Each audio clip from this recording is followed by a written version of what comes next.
원자의 모형 찾기. 3. 러더퍼드는 실험을 통해 원자의 질량은 원자 전체에 고르게 퍼져 있는 것이 아니라 원자 중심의 매우 작은 부피 속에 질량의 대부분이 집중되어 있다는 것을 발견했다. 바로 원자핵이다. 러더퍼드의 원자핵 발견 당시에 전자의 전하량은 이미 밝혀져 있었고, 양성자는 전자와 같은 양의 전하를 가지고 있으나 전자와는 달리 플러스 전하를 띠고 있다는 것도 알려져 있었다. 그리고 여러 가지 실험을 통해 원자핵은 양성자의 전하의 원자 번호를 곱한 값에 해당되는 양의 전하를 가지고 있다는 것이 밝혀졌다.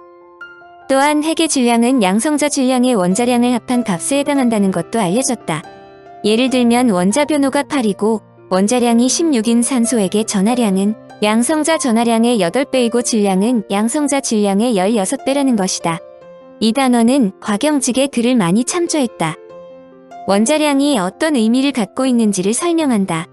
원자의 질량은 대부분 원자핵에 집중되어 있으므로 원자의 질량과 원자핵의 질량은 동일한 의미로 사용된다. 그러나 우리가 알고 있는 원자량은 원자 하나의 질량을 G 단위로 나타내는 양이 아니다. 수소 원자의 원자량이 1이라는 것은 수소 1의 모에리의 질량이 1g이라는 것을 나타낸다. 1의 모에리는 입자 6.02 곱하기 1023개를 나타내는 양이다.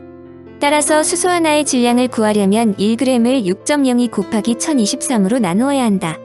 이것을 계산하면 수소 원자 하나의 질량은 1.66 곱하기 10-24승G가 된다. 이 값을 원자 질량 단위라고 한다. 따라서 원자의 원자량은 원자 1의 모에리의 질량을 G로 나타낸 값, 또는 원자 한 개의 질량을 원자 질량 단위로 나타낸 값이다. 또한 원자 질량 단위의 값은 양성자 또는 중성자 한 개의 질량을 나타내므로 원자량은 원자 속에 들어있는 양성자와 중성자의 수를 나타내기도 한다. 그런데 중성자가 발견되기 전 원자량의 의미가 다소 혼동을 갖고 왔다. 만약에 원자핵이 양성자만으로 이루어졌다면 원자핵의 질량과 전하는 다같이 양성자 하나의 질량과 전하량의 양성자의 수를 곱한 값이 되어야 한다. 그런데 실제로는 원자핵의 질량과 전하가 양성자의 전하와 질량에 각각 원자 번호와 원자량을 곱한 값을 갖는 것을 설명할 수 없었다. 이를 설명하는 방법으로 원자핵에는 양성자가 원자량만큼 들어있고 또한 원자량과 원자 번호의 차이만큼 전자가 들어있다고 했다. 이런 설명은 방사성 원소의 분배 시 전자가 나오는 사실까지 설명할 수 있으므로 처음에는 설득력을 얻었다. 그런데 이 설명에도 심각한 문제가 제기되었다. 어떤 입자가 작은 범위에 잡혀있기 위해서는 이 입자를 잡아두고 있는 결합 에너지와 이 입자의 운동 에너지를 합한 총 에너지가 음의 값을 가져야 한다.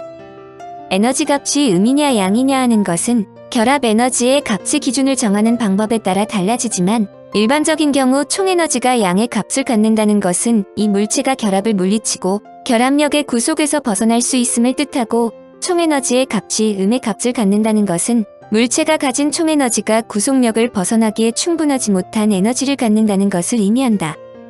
달이 지구로부터 원원히 멀어지지 않는 것은 달의 공전 운동에 의한 운동 에너지와 지구와의 인력에 의한 위치 에너지를 그 입자가 외부에 지고 있는 빚이라고 하면 이해가 쉽다. 입자의 위치 에너지와 운동 에너지가 같다는 것은 그 입자의 재산과 빚이 같다는 것을 뜻한다. 이 입자는 빚이 없으므로 다른 입자의 인력에 구속될 필요는 없지만 부채를 모두 갚고 나면 남는 재산이 없으므로 꼼짝할 수 없게 된다. 이런 입자들은 다른 입자의 인력에서 벗어나도 운동 에너지를 가질 수 없어 움직이지 못한다. 그러나 총 에너지가 양의 값을 갖는 경우, 즉 빚보다 재산이 많은 경우에 이 입자는 다른 입자에 구속당해 있을 필요가 없게 된다. 이런 입자는 곧 모든 부채를 청산하고 남은 재산을 여비로 떠날 수 있다.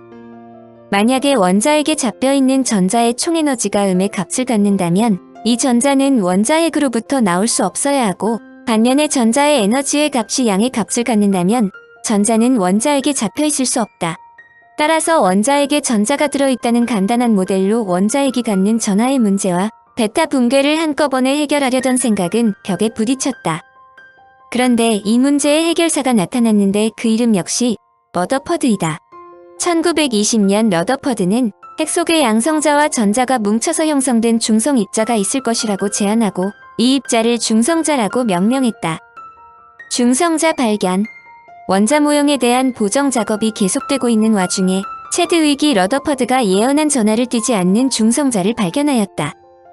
1930년 독일의 발터보테와 베커는 폴로늄에서 나오는 알파 입자를 베릴륨에 쏘았을 때 다른 원소에서는 볼 수 없는 강력한 감마선이 나오는 것을 관찰했다. 프랑스에서도 이렌느 퀴리와 그의 남편 프레드릭 졸리오가 보테와 베커가 관찰한 강력한 감마선으로 실험하던 중 1932년 1월 역시 놀라운 현상을 목격했다. 그들은 파라핀, 물, 세로판 등과 같이 수소를 포함한 물질을 알루미늄 창 앞에 삽입시키고 여기에 보테와 베커가 관찰한 투과력이 강한 감마선을 쏘아보았다. 그런데 이 경우에 이온화 상자로 잰 이온화의 강도는 통상의 감마선처럼 약해지는 것이 아니라 오히려 반대로 엄청나게 증가했다. 그들은 이것이 수소 함유 물질에서 나오는 양성자 때문이라는 것을 실험적으로 밝혔다. 그러나 만약 이 현상을 감마선에 의해서 나타나는 컴프턴 효과에 의해서 양성자가 튀어나온 것으로 해석한다면 그 감마선은 엄청난 규모의 에너지와 작용 단면적을 가져야만 했다. 그러므로 체드윅은 당시에 개발된 새로운 전자공학적인 실험 기법을 도입해서 보테와 베커가 관찰한 매우 강력한 감마선이 아니라 수소 원자와 질량이 비슷하고 중성을 띤 새로운 입자인 중성자라는 가설을 네이처지에 발표했다. 보테와 베커가 관찰한 투과력이 강한 감마선은 실상은 감마선과 아울러 새로운 소립자인 중성자도 포함하고 있다는 것이다. 이제 원자에게는 양성자에 중성자가 첨가된 것이다. 중성자의 발견은 원자핵이 양성자와 중성자의 복합체임을 확증시켜 주었으며 동시에 1930년대의 원자핵 반응 연구에 크게 기여하였다. 체드윅은 중성자의 발견으로 1935년에 노벨 물리학상을 받았다. 체드윅에 의한 중성자의 발견은 핵변환 연구에 커다란 전환점을 주었다. 체드윅의 발견을 알고 하이젠베르크는 새로운 원자핵 모형을 만들었다. 그는 전자가 파동과 입자의 성질을 모두 가지고 있다는 모순 때문에 원자의 물리적 모형을 시각화하려는 접근은 실패하게 되어 있다고 생각했다. 전자 궤도를 관찰할 수 없기 때문에 그는 이를 무시하고 대신 관찰과 측정이 가능한 것, 즉 스펙트럼선에서 보이는 것처럼 방출되고 흡수되는 에너지에 집중하여 새로운 원자 모형을 도출했다. 하이젠베르크의 원자핵 모형은 현재 우리가 중고등학교에서 배우고 있는 모형으로 우리에게 매우 친숙한 원자 모형이다. 새로운 모형에 의하면 원자 변호 Z인 원자의 경우 그 원자핵은 Z개의 양성자와 N개의 중성자로 이루어져 있는데 중성자는 양성자의 질량과 매우 비슷한 크기의 질량을 갖는다. 따라서 원자량은 Z 플러스 N이 된다. 새로운 원자 모형에서도 원자핵 주위에는 Z개의 전자가 돌고 있어 원자는 전체적으로 중성이 된다. 중성자와 양성자의 수는 중성자는 하나도 없고 양성자만 하나 있는 수소 원자핵을 제외하면 대체로 같거나 중성자의 수가 조금 많다. 원자 번호가 작은 원소에서는 양성자와 중성자의 수가 정확히 같은 경우가 많고 원자 번호가 큰 원소에서는 대부분의 경우 중성자의 수가 양성자의 수보다 많다.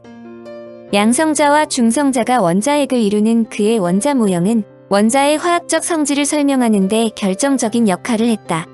원자의 화학적 성질은 양성자와 전자의 개수에 의해 결정되는데 양성자의 수가 같으면 같은 원소라고 한다.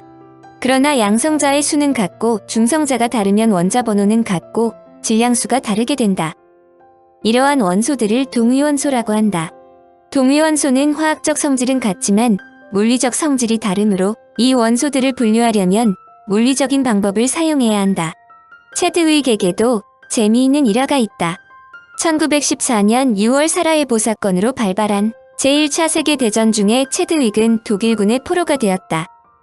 이때 러더퍼드의 동료였던 가이거가 독일에 있었는데 러더퍼드는 가이거에게 편지를 보내 수용소에서 체드윅이 연구를 할 수 있게 주선했다.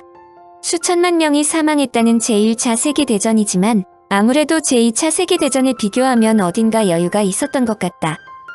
톰슨에서 시작된 원자 모형은 수많은 물리학자들에 의해 완성되었다. 그런데 현대적인 원자 모형은 케플러의 행성 모형과 유사한 점이 많다. 이는 자연이 보여주는 통일성과 대칭성, 단순함이 거시세계에서 미시세계에 이르기까지 우주를 통틀어 언제나 일관되게 흐르고 있다는 증거로도 예시된다.